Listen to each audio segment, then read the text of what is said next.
I'm Captain Tori Myers, and I was 32 the morning my mom begged me to hide who I was. She stood in my childhood doorway holding a blue dress on a hanger, and she asked me not to wear my uniform to my brother's wedding. "The military is embarrassing," she said. "Just this once. Blend in." I had flown 1,100 miles for that wedding. I had kept my mouth shut for years, but standing there in that hallway, I understood something I'd been avoiding for a very long time. She had no idea who would be sitting in that ballroom. And honestly, neither did I.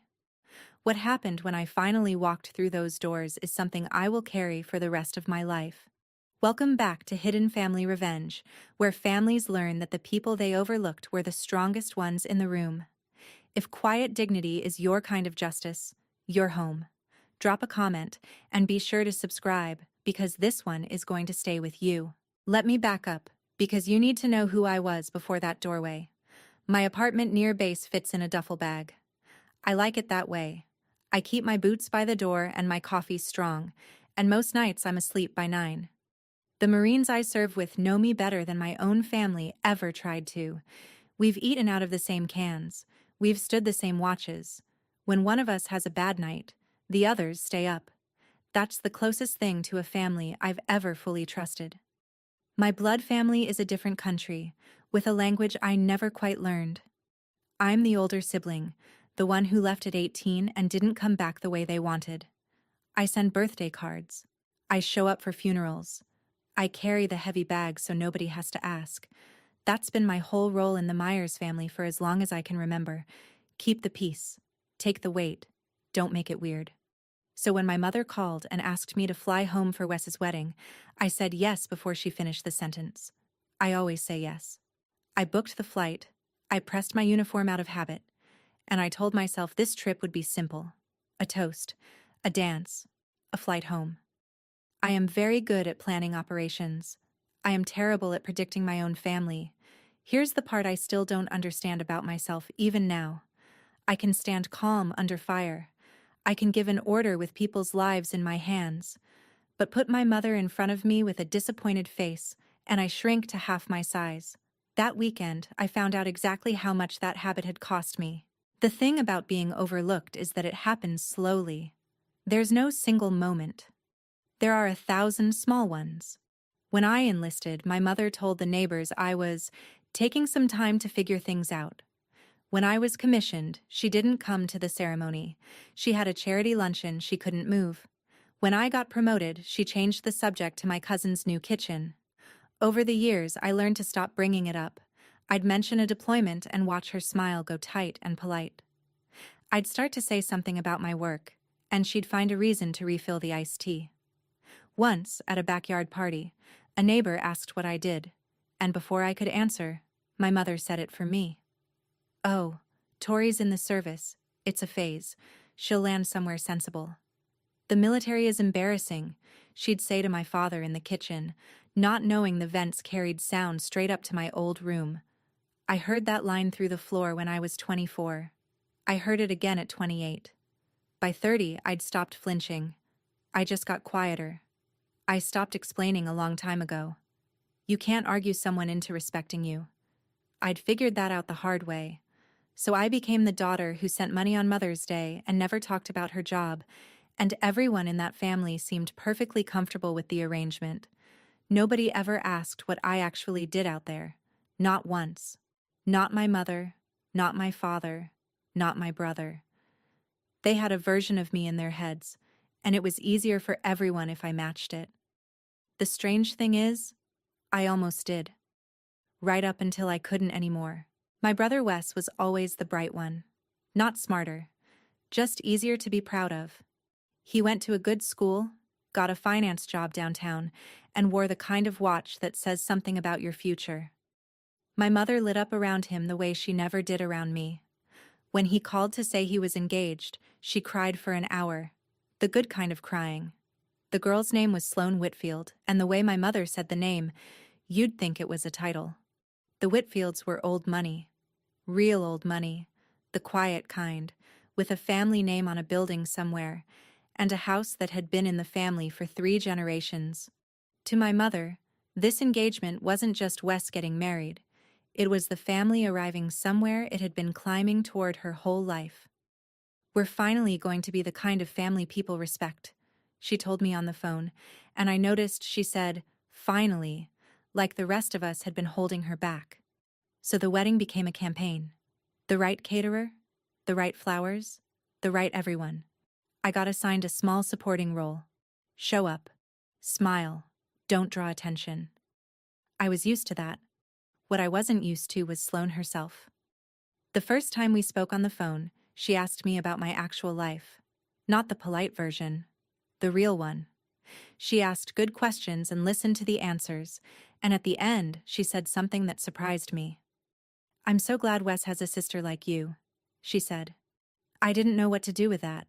Nobody in my own family had said anything close to it in years. I should have wondered, right then, what kind of family raised a girl who'd say that. To be fair to my mother, and I am trying to be fair, you have to understand where she came from. Her father, my grandfather, came home from Vietnam a different man than the one who left. He drank. He couldn't hold a job. The family moved every year or two, chasing cheaper rent, and my mother spent her childhood being the new girl in clothes that didn't fit. She told me once, in a rare, soft moment, about a teacher who held up her shoes in front of the class. She was 11. She never forgot it. To her, the uniform my grandfather wore wasn't honor. It was the start of everything that went wrong. It meant noise at night and empty cupboards and a father who scared her. So she spent her entire adult life climbing away from it. The right neighborhood, the right friends, the country club membership she could barely afford. And then her own daughter put on a uniform and walked straight back into the thing she'd run from. That's the part nobody in those revenge stories ever explains. My mother didn't hate me. She was terrified of what I represented. Every ribbon on my chest looked to her like a slide back down into the poverty and shame she'd clawed out of. I understood that. I really did. Understanding it didn't make it hurt less. Because here's the thing about being someone's fear instead of their daughter. You spend your whole life being managed, hidden, softened, kept out of the good light. And no matter how calm you are about it, a part of you keeps waiting to be claimed. I had been waiting a long time. I just didn't know how long until that weekend forced me to count. The ask came 2 days before the wedding. I was in my old bedroom, unzipping my garment bag, when my mother knocked once and let herself in. She had a dress over her arm, a long, soft, expensive blue.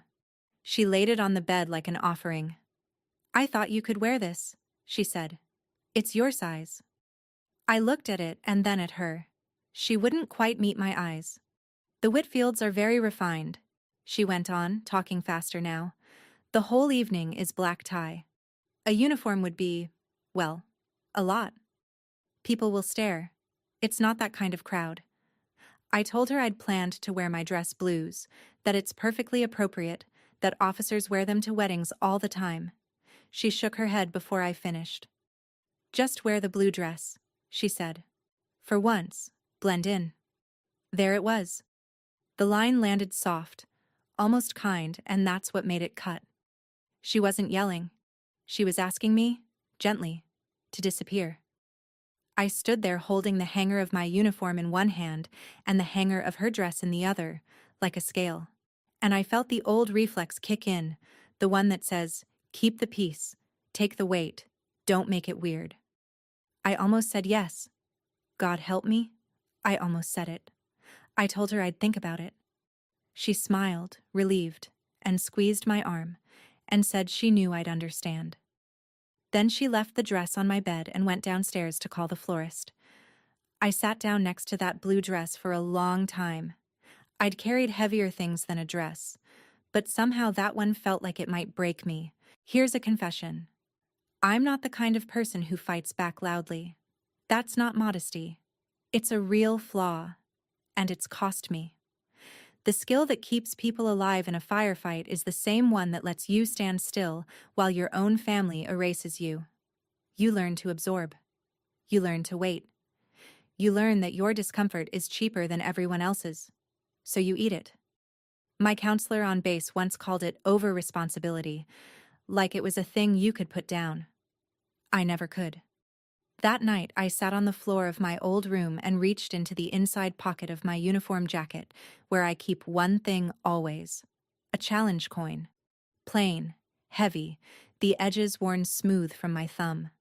A friend gave it to me, a long time ago, and I've carried it every single day since. I turned it over in my palm the way I always do when I need to remember who I actually am. I'm not going to tell you the whole story of that coin yet. I can't. Not in one breath. But I'll tell you this. Whatever my mother thought the uniform meant, it didn't mean a phase. It didn't mean a costume. It meant a morning I will never get to forget, and people I will never get to see again.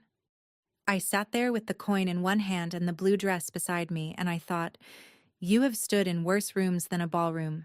You have. The trouble was, I'd never once stood up to her. I'd faced down things that could kill me. I had never faced down a disappointed mother. I told myself I'd decide in the morning. I didn't sleep much.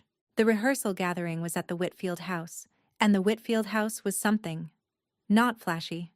Just old and sure of itself, the way real money is. There were portraits on the walls and a library with a ladder and a back lawn that ran down to water. My mother moved through it like she'd been rehearsing for this her whole life, laughing a little too brightly, touching people's arms. She introduced Wes to everyone. She introduced me to almost no one. When someone did ask about me, she had her line ready. "Oh, Tori's between things right now," she'd say, and steer them toward the cheese board. I let it happen. I always let it happen. I found a quiet corner with a glass of water and watched my family perform. But two things caught my eye that night, and I didn't think much of either one at the time. The first was a photograph on a side table, an old black and white of a young man in a uniform I recognized from history, a Marine, jaw set, eyes steady. The second was an older gentleman across the room, silver-haired, straight-backed, who looked at me a beat too long. He didn't say anything. He just held my gaze, gave the smallest nod, and turned away. I figured he was being polite. Something about that house felt familiar to me, and I couldn't say why. I chalked it up to nerves and old wood and the smell of furniture polish. I should have paid attention. I was so busy making myself small that I missed the most important thing in the room. The Whitfields were not who my mother thought they were, and by the time I figured that out, it would already be too late to take it back. Back in my old room that night, I unzipped the garment bag all the way and looked at the dress blues hanging there in the lamplight. The dark coat, the standing collar, the eagle, globe, and anchor catching the light on each button. I don't talk about it much, but the first time I was allowed to wear that uniform, my hands shook. Not from fear, from the weight of what it asked of you. There are rules for everything on it. Nothing extra. No flourishes. Every ribbon has to be earned, and earned in a specific way, and you wear them in a specific order, and there is no faking any of it. That's what I love about it, honestly. It can't lie. It tells the exact truth about a person whether they want it told or not. I ran my thumb along the rows on the chest and stopped where I always stop. The blue dress was still folded on the chair where my mother had left it. Soft, pretty, anonymous. The kind of thing you wear when you want to be remembered as nice and nothing else. I held the two of them up, one in each hand, the way I had 2 nights before. And I noticed something. When I imagined walking in wearing the dress, I felt relief. When I imagined walking in wearing the blues, I felt afraid. And for the first time in years, the fear interested me more than the relief. Fear usually means you're close to something that matters. I zipped the garment bag back up without deciding, and I set it by the door. I told myself I still had time. What I didn't have time for was the conversation that came the next morning, before I'd even had coffee. Wes found me in the kitchen at 7. He had 2 mugs, and the careful face of a man about to ask for something. He set the coffee down and leaned against the counter and tried to sound casual. "So, the uniform thing," he said. I waited. He rubbed the back of his neck. "Look, it's just, the Whitfields are kind of formal, and I don't want it to be a whole thing, you know? It's my one day. I want it to go smooth. Just be normal for one day." For me. There it was again, dressed up in different clothes. Be normal. As if I'd been abnormal all along. I looked at my little brother, the boy I taught to ride a bike, the man who'd never once asked what I did overseas, and I saw it clearly. He wasn't cruel. He was scared. Scared his refined new in-laws would see his strange older sister, the one with the short hair and the careful posture, and the stories he didn't understand. And underneath that, something he'd never admit. He was scared that next to me, in that uniform, he might come out smaller. He'd spent his whole life as the easy one to be proud of, and on some level he knew it had never been tested. I didn't say any of that. I just asked him a question. Wes, do you even know what I did over there? He blinked. He opened his mouth. He closed it. Sure, he said finally. You know, marine stuff. That was it. That was the whole answer. My own brother, on his wedding day, and the sum total of his curiosity about my life was marine stuff. I told him I'd be there, and I'd behave, and I walked out before he could see my face. The family lunch that day was a chorus. Aunts, an uncle, 2 cousins, all gathered around my mother's table, and the topic, eventually, was me. It started gently. So Tori, are you seeing anyone? When I said no, my Aunt Carol made a soft, sad sound, like I'd reported a death. You know, she said, you're not getting younger, and that life can't go on forever. That life. My uncle chimed in that he'd read the military was downsizing. Wasn't I worried? A cousin asked if I'd ever thought about a real career once I got out. Each one landed like a small stone, and I sat there and let them stack up, smiling, passing the rolls. My mother watched it happen with quiet satisfaction. This was her family, speaking her language, confirming her version of me.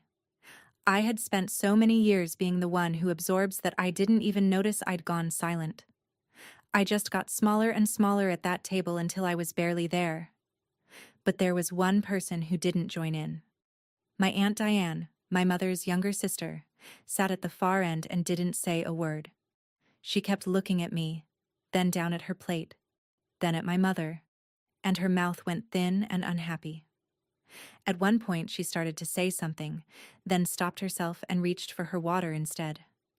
I noticed it the way you notice a door left open in a house you thought was empty. I didn't know what it meant yet, but Aunt Diane knew something the rest of the table didn't, and it was eating at her.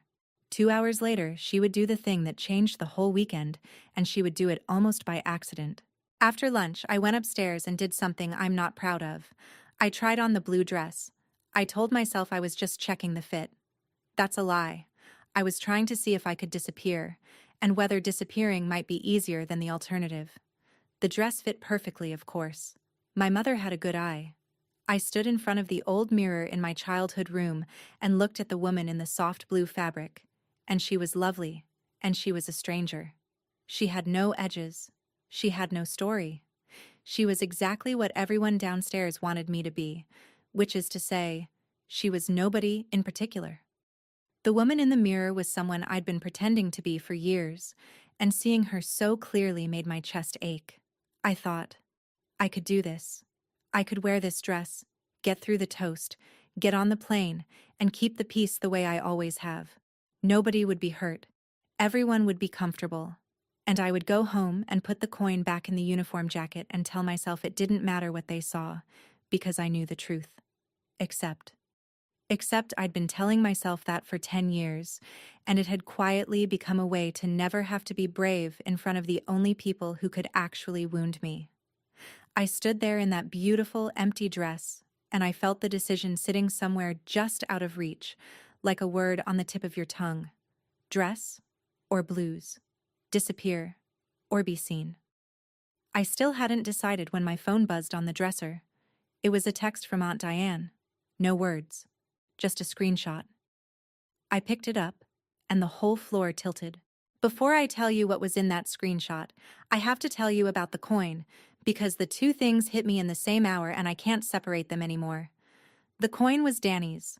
Lance Corporal Danny Brennan, 19 years old, from a town in Ohio with one stoplight. Danny was the kid who kept candy in his cargo pocket and gave it away.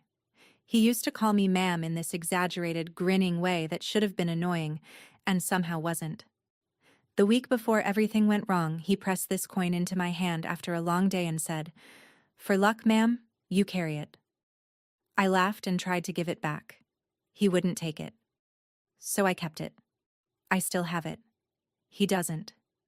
That's the part of the story I don't say out loud, even now, 6 years later. There was a road, and a morning, and a vehicle that should have made it through, and didn't. 3 of my Marines came home because of choices made in about 90 seconds. Danny was not one of the 3. I have gone over those 90 seconds more times than I can count, and I have made my peace with most of it. The way you make peace with a thing that will never be finished. The coin is how I carry him.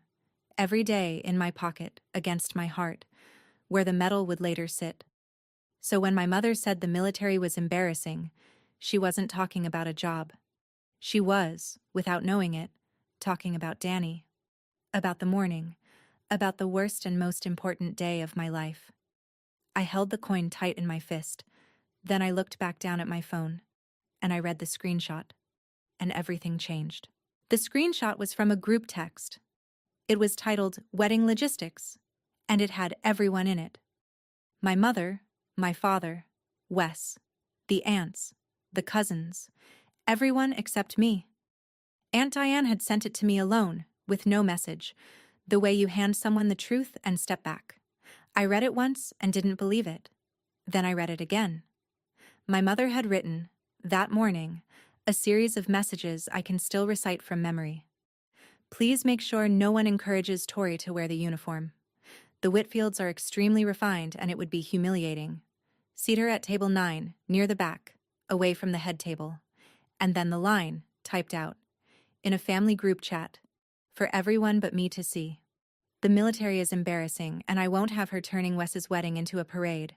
There were little thumbs-up reactions under it. A cousin had replied, LOL agreed. Wes had replied with a single word. Fine. My father had not replied at all. I sat on the edge of my childhood bed in a borrowed blue dress and read it a third time. The strange thing is, I didn't cry.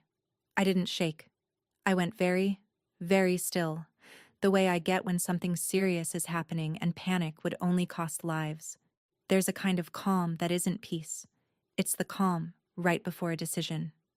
I set the phone down on the bedspread, screen up, my mother's words still glowing there.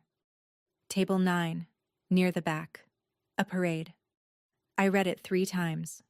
Then I set the phone down very, very gently, like it might go off. And I sat there in the quiet and let myself understand, finally, exactly what my place in this family had always been. I want to be honest about what I felt, because it wasn't rage. People expect rage. Rage would have been easier. What I felt was clarity, cold and clean, like stepping outside into winter air.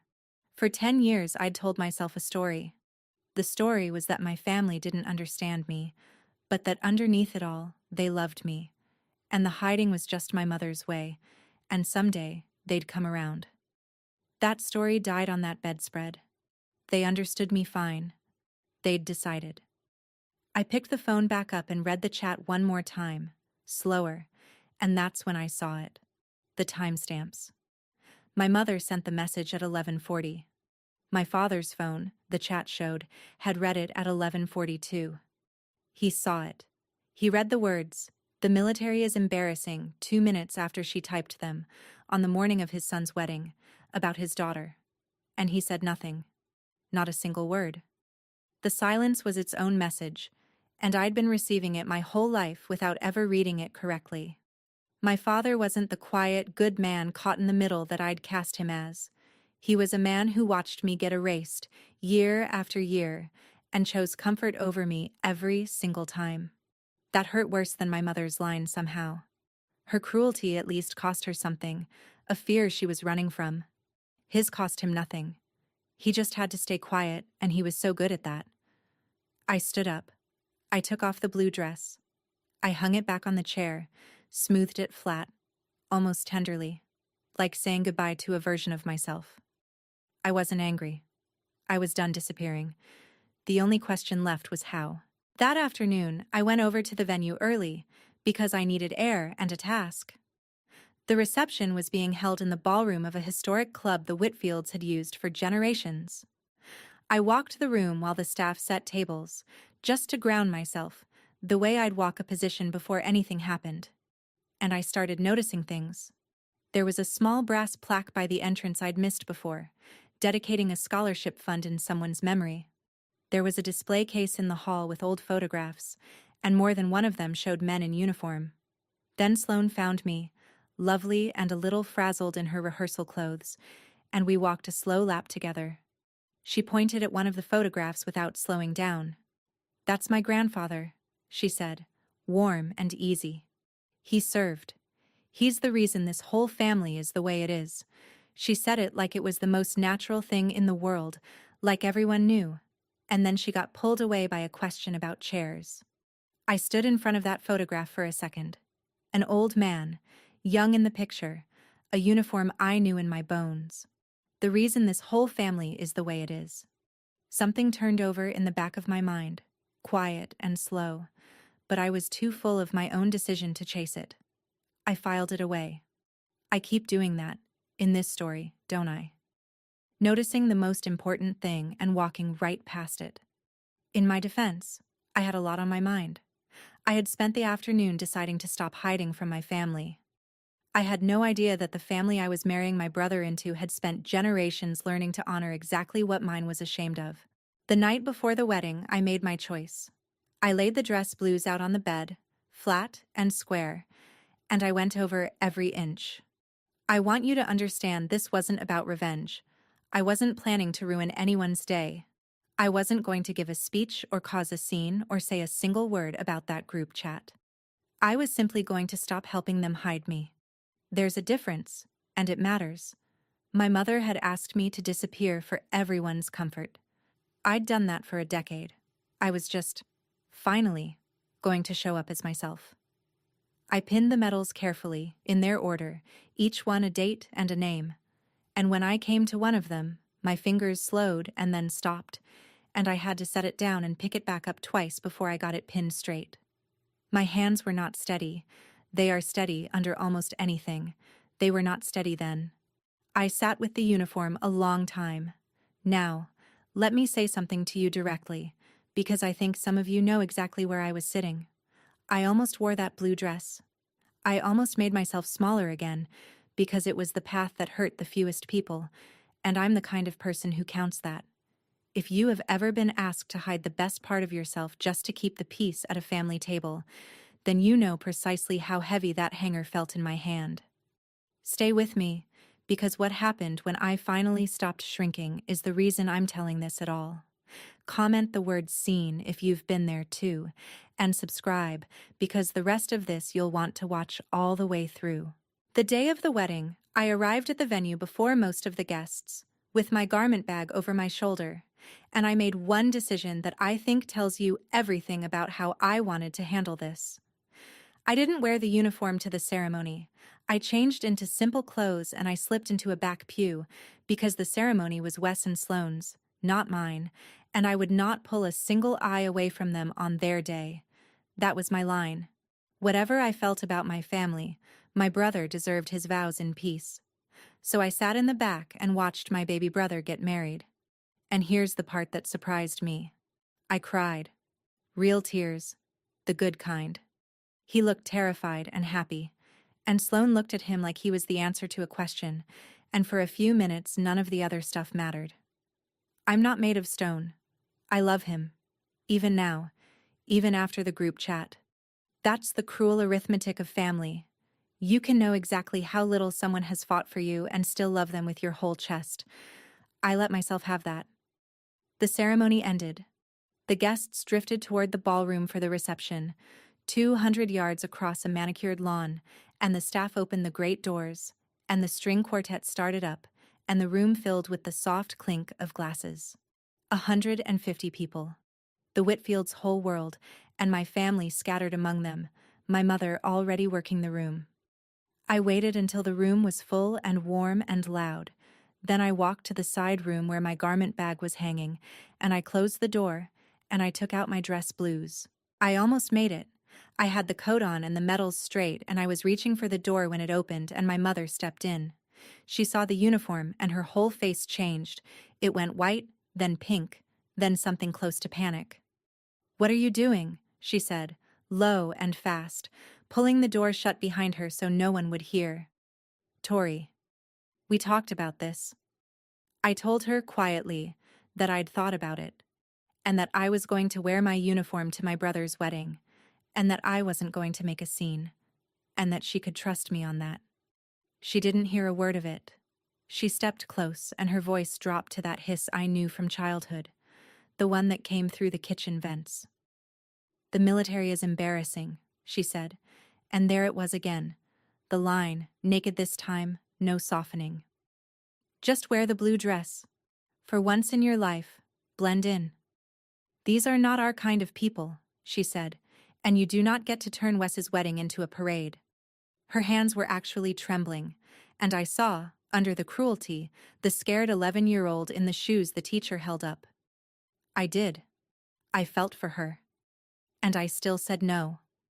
"Don't you dare embarrass us in there," she whispered, and her eyes were wet, and I understood she meant it as a plea and a threat at once.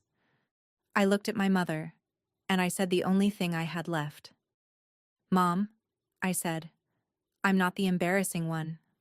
And then I reached past her, and I opened the door, and I walked out into the light and the music before either of us could take a single word of it back. Now, I need you to picture the geometry of this, because it matters.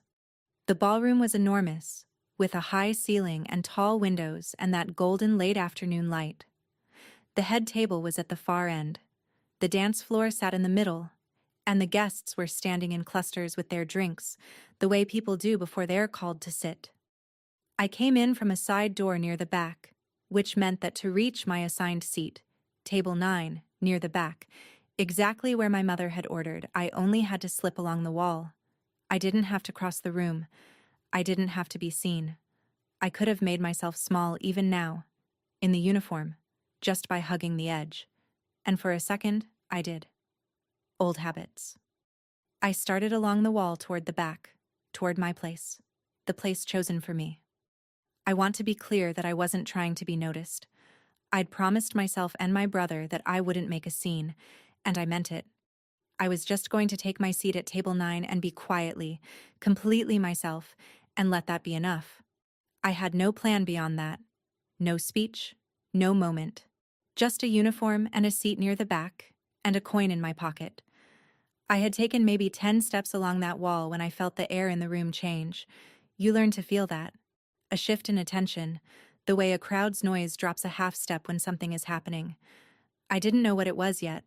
I kept walking, eyes forward, toward table 9. And across the room, near the head table, an old man with silver hair and a straight back set down his glass and got slowly to his feet. "Let me slow down, because I skipped something and you deserve the full picture of who walked into that room." A few minutes earlier, in that side room, before my mother burst in, I had stood in front of a mirror and put myself together piece by piece. The dark coat, the collar high and snug, the white gloves, and the medals, in their rows, including the one in the place of honor, the gold star with the small silver star at its center, on a ribbon of red and white and blue, the weight of it real against my chest. I'd reached into the coat and found Danny's coin in the inner pocket, where it always rides, and I'd held it for a second against my palm. I said his name out loud, just once, the way I do. Brennan. Then I put the coin away, over my heart, behind the medals, where it belonged. I looked at myself in that mirror and I didn't see a parade. I didn't see an embarrassment. I saw a Marine. I saw every road and every watch and every name.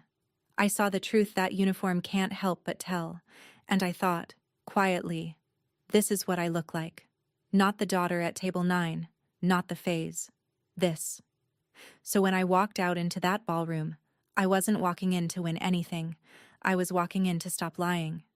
There's a difference between revenge and refusing to disappear, and that whole afternoon I'd been learning to tell them apart. I just wanted to take my seat as myself, for once, in the body and the history that were actually mine. I didn't know the room was full of people who would understand exactly what they were looking at.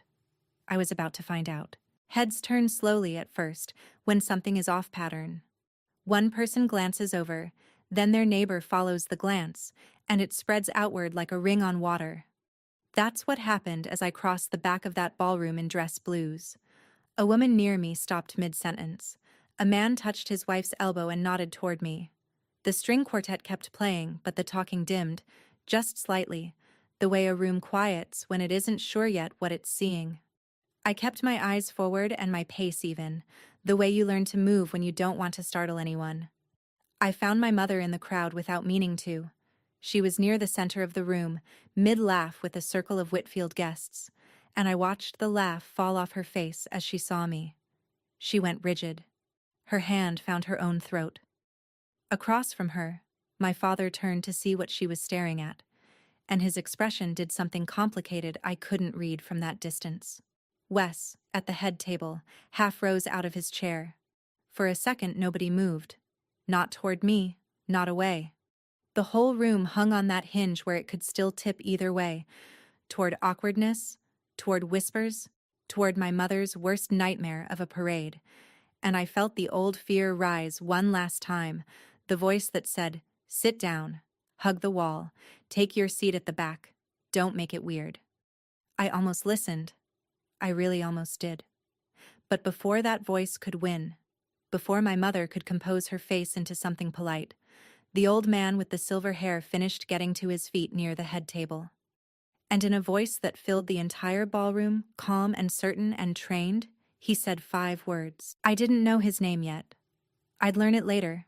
Sergeant Major Frank Holloway, retired, 30 years in the Corps, a guest of the Whitfield family, and an old friend of Sloane's late grandfather. But in that moment, all I knew was that an old man across the room had locked his eyes onto the rose on my chest, onto one medal in particular, and that his whole bearing had changed. He'd been a guest at a wedding, soft and social, a moment before.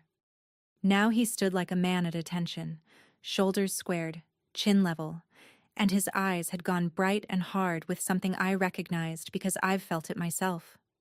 Recognition. He knew exactly what that small silver star meant. He'd probably stood beside men who'd earned it. He'd maybe carried friends who hadn't lived to wear it. You don't spend 30 years in that world and not know, on sight, across a crowded room, what a silver star looks like on a young officer's chest. His glass was already on the table. His napkin had slipped from his lap to the floor and he hadn't noticed. The whole room had its attention split now between me and this old man rising at the head table, and the quartet finally faltered and went quiet. One instrument at a time, until the only sound was a single violin trailing off into nothing. My mother was frozen in the center of it all, caught between her son's wedding and the daughter she'd ordered to the back. And Sergeant Major Holloway took a breath that I could see lift his chest, the kind of breath you take before a command. And he gave the room the truth my own family had spent 10 years refusing to say out loud. Silver star in the room. That's what he said. 5 words. In a voice pitched to carry across a parade ground. Steady, and clear, and absolute. Silver star in the room. And then he did the thing that broke the dam. He brought his right hand up, slow and precise, and he held a salute. An old man in a tuxedo, at a wedding, rendering honors to a captain he had never met, because the medal on her chest had told him everything he needed to know. The words landed on that ballroom like a stone in still water. I saw people's faces change as the meaning reached them, the ones who understood first explaining it with their expressions to the ones who didn't. Silver star. Not a parade, not a phase, not an embarrassment.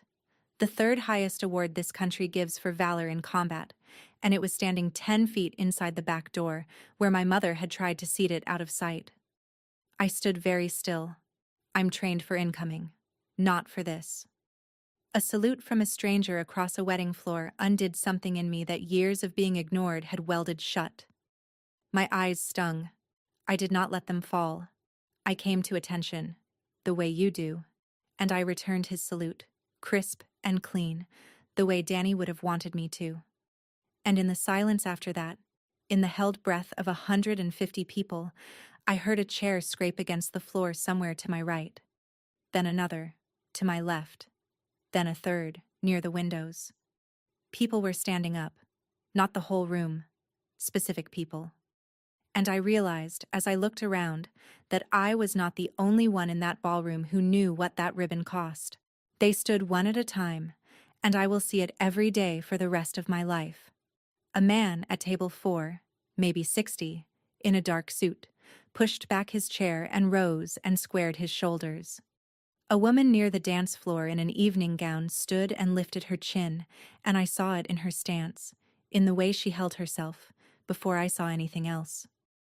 A heavy-set man by the bar set down his drink and got up slow, one hand on the table, an old wound in the way he moved. An older gentleman, a man my own age, a woman with gray hair pulled back tight. One after another all across that ballroom, scattered among the 150 guests like seeds you didn't know were planted. They rose to their feet. I counted them later, because I needed to. 12. 12 veterans in that room, guests of the Whitfield family, and every one of them stood. Some saluted. Some just stood at attention, eyes forward. The civilian version of honor that says, I see you, I know. You are not alone in here. The room went utterly silent except for the sound of chairs and the rustle of people getting to their feet, and then even that stopped, and there was nothing at all. 150 guests gone quiet as a held breath, and the 12 standing. For me. For the medal. For everything it stood on top of. The roads and the names and the morning and Danny Brennan, 19, from a town in Ohio with one stoplight. I stood in the center of that silence in my dress blues with my hand at my brow, and I let them honor what my family had spent a decade trying to bury. And somewhere to my left, in the frozen heart of that beautiful room, I heard my mother make a small sound, a kind of broken inhale, as the full weight of what she had ordered hidden finally landed on her in front of everyone she had spent her life trying to impress. It was Gerald Whitfield who finally moved. Sloane's father. The patriarch of the family my mother had been performing for all weekend. The refined people who were not supposedly our kind. He crossed the floor toward me through that silence, and he was not appalled, and he was not embarrassed. His eyes were wet. He stopped in front of me and he did something I never expected. He took my gloved hand in both of his and he held it. Captain Myers, he said, loud enough for the room. We are honored to have you here. And then he turned, still holding my hand, and he told the room the thing I had been walking past all weekend. My father, he said, meaning Sloane's grandfather, the man in the black and white photograph, served 2 tours in the Corps. He came home and he built this family on one rule, that we never, ever forget what people like the captain pay, so the rest of us can stand around in a room like this. He nodded toward the brass plaque by the door. The scholarship. The foundation in the old man's name. Half the people standing in that room, the 12 and more, were there because the Whitfields had spent 3 generations gathering veterans close and honoring them out loud. The very family my mother had been so desperate to impress, the people she'd called refined, the ones she insisted would be humiliated by a uniform, were the people on this earth most likely to understand exactly what I was. She had read the room perfectly backward. She had hidden the one thing this family would have stood and saluted. And as Gerald Whitfield spoke, I watched my mother's whole strategy come apart in real time, in front of the audience she'd built it for. Every word from his mouth, another brick falling out of the wall she'd spent her life building. I almost felt sorry for her. Almost. Then she opened her mouth, and whatever sympathy I had drained right out of me. My mother found her voice, and she used it, the way she always had, to reframe. She came toward me through the crowd with both hands out and her face arranged into pride, and she said it loud, for everyone. We are so proud of her. We've always been so proud of our Tori. She reached for my arm like she'd reach for a prize, claiming me now in front of the Whitfields, now that the room had decided I was worth claiming. A few people who didn't know better smiled, relieved, ready to believe in a nice family moment. But it was too high and too fast, the voice of someone improvising over a collapse. And when she saw in my face that I wasn't going to play along, that I wasn't going to smile and let her rewrite 10 years in 10 seconds, her composure cracked. The pride curdled into something else. "Don't do this," she whispered. "Just for me now. Don't you embarrass me in front of these people." There it was. Even here. Even now, surrounded by people on their feet for me, her fear was still that I might embarrass her. I didn't raise my voice. I want you to know that. The whole room was watching, and I felt, for the first time in my life, completely calm in front of my mother. "You spent the weekend afraid I'd embarrass you," I said, quietly, and the quiet carried further than any shout. "You sat me at the back. You called this a parade, and these people, the ones you wanted so badly, just stood up for the exact thing you were ashamed of." She had no answer. Her mouth worked. Her eyes darted to the Whitfields, to Gerald, to the standing veterans, looking for an ally, for someone to tell her she was still right, and she found no one. My father had gone gray. Wes had stood all the way up at the head table with his hand over his mouth, and the room just waited, in the silence my mother had built and could not now escape. I turned away from my mother because she wasn't who I wanted my last words in that room to be for. I looked at Sergeant Major Holloway, still standing, and at the 11 others, and I dropped my salute and I gave them a small nod that I hoped carried everything. Then I spoke to the room, calmly, briefly, because a Marine doesn't make a speech out of this. "Thank you," I said. "You have no idea what it means that you stood." And then I told them the only thing that mattered, the thing my family had never once asked to hear. "I didn't earn this alone," I said. I reached into my coat, behind the medals, and I took out the coin, Danny's coin, worn smooth from 6 years of my thumb, and I held it up so the light caught it. "There were 4 of us in a vehicle one morning," I said. 3 of us came home. This belongs to the one who didn't. His name was Danny Brennan. He was 19. He gave me this for luck the week before, and he made me promise to carry it. So I carry it. Every day. The medal isn't mine, not really. It's his, and the other names you'll never know. I stand here because they don't get to." The room was so quiet I could hear my own pulse. I closed my hand around the coin and put it back over my heart, where it lives. I had not attacked anyone. I had not said a word about a group chat or a back table or a decade of being hidden. I didn't need to. The truth was standing in 12 people and one old salute, and it had done all the work that needed doing. That's the thing my mother never understood about the uniform and about me. It was never a weapon I was hiding. It was just the truth. And the truth had only ever needed one thing from me, to stop helping them cover it up.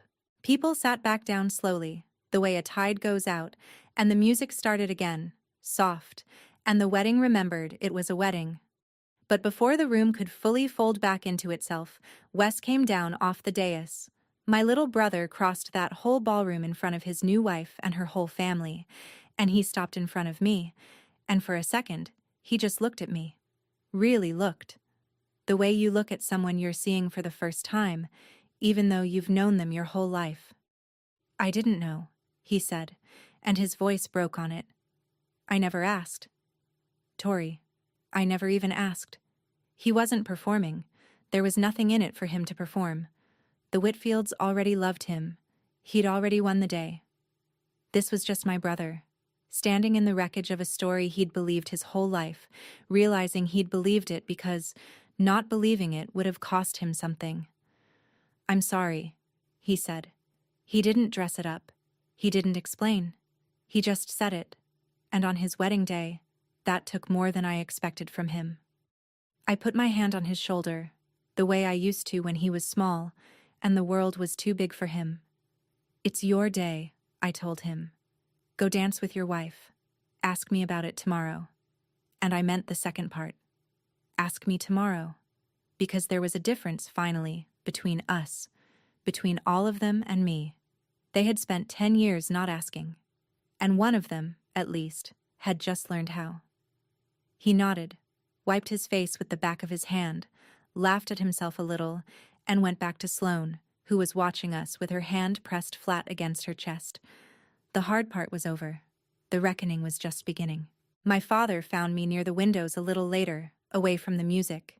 He looked older than he had that morning, smaller somehow, and he held something in his hand. An envelope, soft and creased, the kind of soft paper gets when it's been handled and put away and taken back out many times. He held it out to me. "I kept this," he said. "They sent it. After." He meant the letter. The official one. The one the Corps sends a family when something like a silver star happens. The one that says in careful language what your daughter did and what it cost. I never knew it had reached them. "I should have said something," he said, and his voice was rough. "All these years.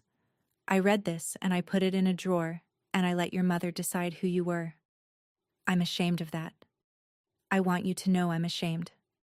I looked at my father, at the envelope worn soft from being read in private and hidden in public, and I felt the old pull to make it easy for him, to say, "It's okay, Dad, don't worry about it."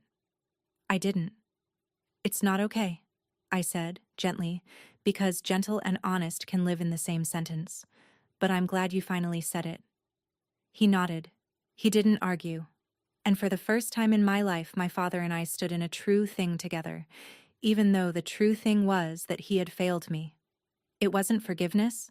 It was a start. My mother tried one more time, near the end of the night, by the coat check, away from the crowd. She'd had time to rebuild her face. "Tori," she said, "we should put all this behind us. You made your point. Let's not let it ruin the family." It, she called it. Like the problem was the truth, and not the years of hiding it. I didn't fight her. I was done fighting her. "Mom," I said, "I'm not putting anything behind us and I'm not ruining anything. I'm just not hiding anymore. If you want me in your life, I'll be there. In my uniform. With my name and my history. The same as everyone else. But I won't sit at the back of it again. That's the boundary. Take it or don't." She didn't answer, which was its own answer. As for the rest, the fallout came quietly, the way real consequences do. Gerald Whitfield asked me to speak at his foundation's dinner that fall, and I said yes. Sloane started calling me on Sundays, just to talk, and meant it. The cousins who'd stacked their little stones at lunch got very interested suddenly in my career. And my mother's careful social standing with the Whitfields, the thing she'd schemed the whole weekend to protect, never quite recovered. The room had seen. You can't unsee a thing like that. Here is the only lesson I took from that whole strange weekend, and I'll give it to you in one breath. The people worth impressing already understood what the uniform meant, and it was only my own family who needed to be ashamed of it, and their shame was never, not for one single day, my weight to carry. That's my story. One uniform. 12 people who stood. If someone ever asked you to shrink to keep the peace, take this as your sign to stop. Share this with the person who needs it. Drop a comment, hit subscribe, and I'll see you in the next one.